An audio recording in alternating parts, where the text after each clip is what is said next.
اور جنہیں ایسے لڑکے پسند آتے ہیں وہ پاگل ہیں یا پھر انہیں پتہ ہی نہیں کہ مرد کو کیسا ہونا چاہیے۔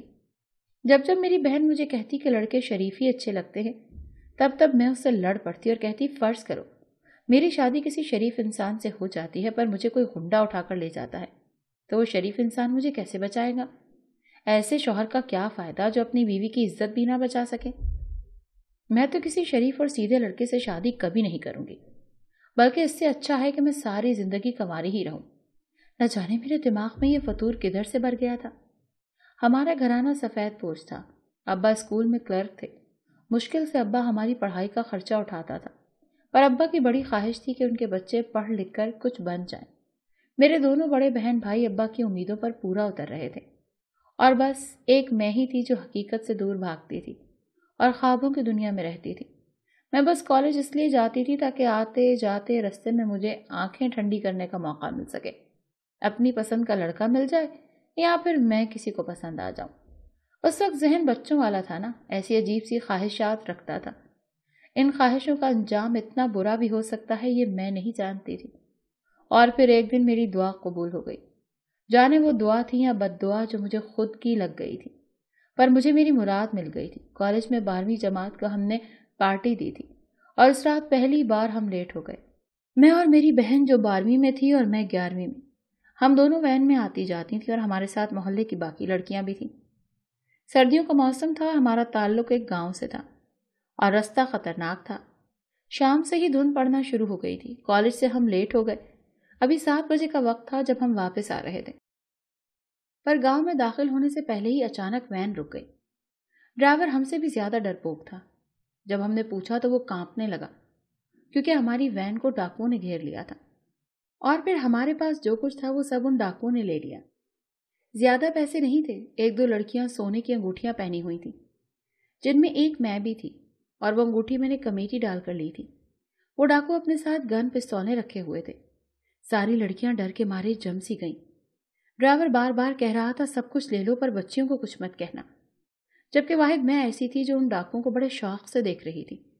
اور پھر ایک ڈاکو جب میرے قریب آیا تو میری انگلی کی جانب اشارہ کیا کہ یہ انگوٹھی مجھے دے دو۔ اس کے چہرے پر نقاب تھا جبکہ میں اسے ہی دیکھ رہی تھی۔ اس کی آنکھوں میں عجیب کشش تھی، اس کی آنکھوں میں وہی پاگل پن اور جنون تھا جو مجھے اپنی جانب کھینچتا تھا۔ میں نے اسے انگوٹھی اتار کر دے دی۔ ایک پل کو ہماری نظریں ملی، نگاہوں سے نگاہیں ٹکرائیں تو مجھے ایک جھرجھری سی آ گئی اور پھر وہ تیزی سے باہر نکل گیا۔ ڈاکو نے ڈرائیور کو بہت مارا اور پھر وہیں اس کو چھوڑ کر بھاگ گئے۔ جیسے تیسے کر کے وہ گاڑی چلا کر لے آیا اور ہم سب کو گھر پر پہنچا دیا۔ باقی لڑکیوں کے لیے وہ ایک خوفناک رات تھی، جبکہ میں اس رات کو خواب جیسے سمجھ رہی تھی۔ اور پھر 2 دن بعد جب میں دوبارہ کالج گئی تو مجھے محسوس ہوا کہ ایک گاڑی ہماری وین کے پیچھے تھی۔ محلے کی کافی لڑکیاں اس حادثے کے بعد کالج چھوڑ چکی تھی۔ میری بہن 12 جماعتیں پڑھ چکی تھی جبکہ میرا 1 سال رہتا تھا۔ اور پھر یہ روزانہ ہونے لگا۔ ایک سیاہ گاڑی وین کا پیچھا کرتی، سارا دن وہ کالج کے باہر کھڑی رہتی اور واپسی پر وہ ہمارے پیچھے ہوتی۔ پہل مجھے اپنا وہم لگا، لیکن پھر یہ وہم یقین میں بدل گیا جب ایک دن کالج وین نہیں آئی اور وہ سیاہ گاڑی میرے سامنے آ کر رکی۔ اس کا دروازہ کھلا اور سامنے وہ شخص بیٹھا جس کے لمبے بالوں نے آدھا چہرہ چھپا رکھا تھا، جس کے ہاتھ میں سگریٹ دبی ہوئی تھی۔ اس نے میری طرف دیکھا اور کہا چلو میں تمہیں چھوڑ دیتا ہوں۔ میں بچپن سے نڈر اور بے باک لڑکی تھی۔ میں بنا ڈرے بیٹھ گئی۔ جانے وہ کون تھا، کہاں سے آیا تھا، پر اس شخص نے پہلی ہی نظر میں اپنا جادو مجھ پر چلا دیا تھا۔ میں نے بنا ڈرے پوچھ لیا کہ اتنے دنوں سے تم میرا پیچھا کر رہے تھے؟ اس نے کہا ہاں، جب سے تمہیں دیکھا ہے بنا دیکھے رہ نہیں پاتا۔ اور پھر جیسے میرے سارے خواب پورے ہونے لگے۔ جانے وہ کون تھا، کہاں سے آیا تھا، میں نے کچھ نہیں پوچھا۔ وہ روز مجھے ملنے لگا۔ میں کالج جاتی ہی نہیں، کبھی جاتی تو جلدی باہر نکل آتی، کیونکہ سرکاری کالج تھا، پوچھ گچھ تو کوئی ہوتی نہیں تھی۔ ویسے بھی اگر کوئی پوچھ بھی لیتا تو اسے چکما دینا میرے لیے کوئی مشکل امر نہیں تھا۔ وقت گزرتا رہا اور میں اس کی محبت میں گرفتار ہوتی گئی۔ کبھی کبھی وہ مہینہ مہینہ غائب رہتا۔ کہتے ہیں عشق اور مشق چھپائے نہیں چھپتا۔ ایک دن مجھے ایک تایزات نے اس کے ساتھ ایک کیفے میں بیٹھے دیکھ لیا تھا، ساتھ میں ابا بھی تھا۔ ابا کو ادھر ہی دل کا دورہ پڑ گیا اور جب میں واپس گھر پہنچی تو زندگی بدل چکی تھی، دنیا الٹ چکی تھی۔ ابا کی حالت خطرے میں تھی۔ مجھے افسوس تھا کہ میں نے ابا کو دکھ دیا، اس کا دل دکھایا۔ پر میں اسی شخص سے شادی کرنا چاہتی تھی جس سے میں محبت کرتی تھی، جبکہ ابا نے آخری خواہش رکھی تھی کہ وہ میری شادی اسی تایزاد کے ساتھ کرنا چاہتے تھے جس نے مجھے دیکھا تھا، جبکہ مجھے اپنا وہ کزن ایک آنکھ نہیں بھاتا تھا۔ وہ بہت شریف اور سیدھا سادہ انسان تھا، اسے چشمہ بھی لگا ہوا تھا، اور مجھے ایسے لوگ بالکل پسند نہیں تھے۔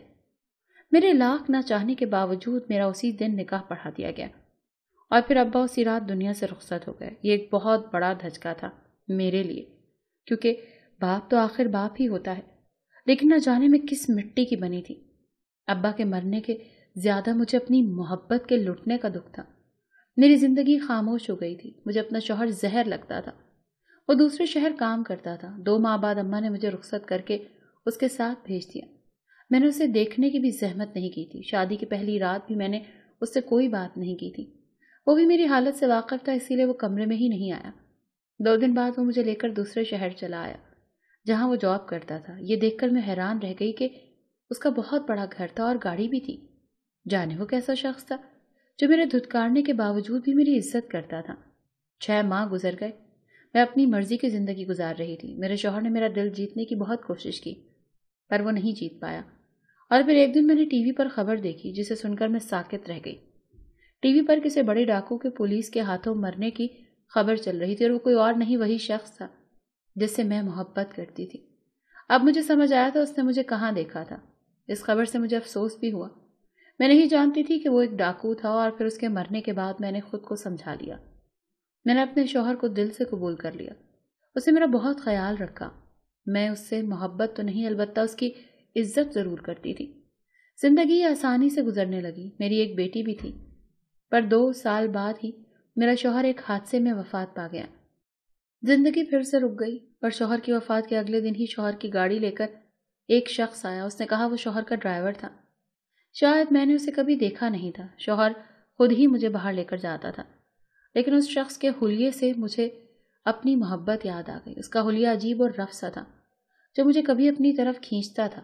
ماضی کے جھروکوں نے ایک بار پھر سے وہ منظر یاد کروا دیا تھا، پر اب میں کسی کو نہیں سوچتی تھی۔ ایک دن طوفانی موسم تھا۔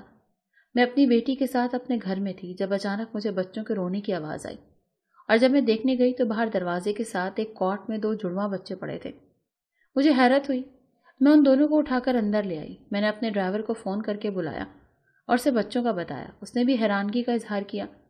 اسے بھی نہیں معلوم تھا۔ مجھے وہ دونوں بچے اس قدر پیارے لگے کہ میں نے انہیں گود لینے کا فیصلہ کر لیا، کیونکہ میرے پاس اب سوائے بچوں کے اور تھا بھی کیا۔ رفتہ رفتہ ان بچوں سے میرا دل لگ گیا تھا۔ شوہر کی پینشن آتی تھی، اور کچھ کاروبار میں ایک جگہ پر پیسے انویسٹ بھی کیے ہوئے تھے جن کا ماہانہ منافع مجھے مل جاتا تھا۔ میری اپنی بیٹی اب اسکول جانے لگی تھی۔ وقت گزرتا گیا۔ وہ دونوں بچے بھی 2 سال کے ہو گئے تھے۔ ڈرائیور ہی انہیں باہر کھلانے لے جاتا۔ بچے بھی اس سے کافی مانوس تھے۔ وہ اسے ابو ابو بلاتے۔ اس بات پر مجھے بڑی حیرانگی ہوتی تھی۔ بے شک وہ بھی انہیں باپ جیسا ہی پیار دیتا تھا۔ دل میں اکثر شکوک و شبہات جنم لینے لگے۔ ایک دن مجھے شک ہوا، اور میں نے چھوٹے 2 بچوں کا DNA ٹیسٹ کروایا۔ ابھی رپورٹ نہیں آئی تھی، اور واپس آ کر اس دن جب گھر میں کوئی نہیں تھا، میں کھانا بنانے لگ گئی۔ بچے کھیل رہے تھے۔ کچھ دیر بعد بچوں کی آواز آنا بند ہو گئی۔ جب میں نے دیکھا تو بچے غائب تھے، اور پرچی پر پتہ لکھا ہوا تھا کہ اپنے بچے چاہیے تو یہاں آ جاؤ۔ اور جب میں گئی تو وہی سائیکو ڈاکو مجھے وہاں مل گیا، پر آج مجھے اس سے نفرت تھی۔ اس نے میرے بچوں کی جان بخشی کے بدلے میں میری عزت مانگی تھی۔ اس نے صاف صاف کہا تھا کہ وہ صرف مجھے پانے کے لیے یہاں تک آیا ہے، اور پولیس مقابلے میں مرا نہیں بلکہ بچ گیا تھا۔ اور اب اس وقت مجھے اس کے کمرے میں تھی، میں اس کی قید میں۔ پر اس سے پہلے کہ وہ اپنے ناپاک ہاتھوں سے مجھے چھوتا، پولیس کی سائرن کی آواز گونجی۔ اس نے قہر برسانے والی نظروں سے مجھے دیکھا اور کہنے لگا کہ تم پولیس کو بتا کر آئی ہو، اب نہیں بچو گی۔ اس نے میرا سر پکڑ کر دیوار میں دے مارا، اور پھر کچھ ہوش نہ رہی۔ جانے کتنے عرصے بعد میں واپس اپنے ہوش کی دنیا میں لوٹی۔ سر پر چوٹ لگنے کی وجہ سے کوما میں چلی گئی تھی۔ مجھے بچانے والا اور کوئی نہیں، ڈرائیور ہی تھا، اور وہ شوہر کا ملازم نہیں، دوست تھا، اور وہ پولیس آفیسر تھا۔ شوہر نے اسے میرا خیال رکھنے کو کہا تھا۔ اس کی بیوی مر چکی تھی، اور وہ دونوں بچے اسی کے ہی تھے۔ اس نے اسی لیے بنا بتائے وہ بچے میرے دروازے پر چھوڑ دیے تھے تاکہ میرا دھیان بٹ سکے اور میں ایک بار پھر سے جینے لگوں۔ وہ سائیکو انسان جس سے میں نے کبھی محبت کی تھی، وہ اس بار اصل میں مارا گیا تھا۔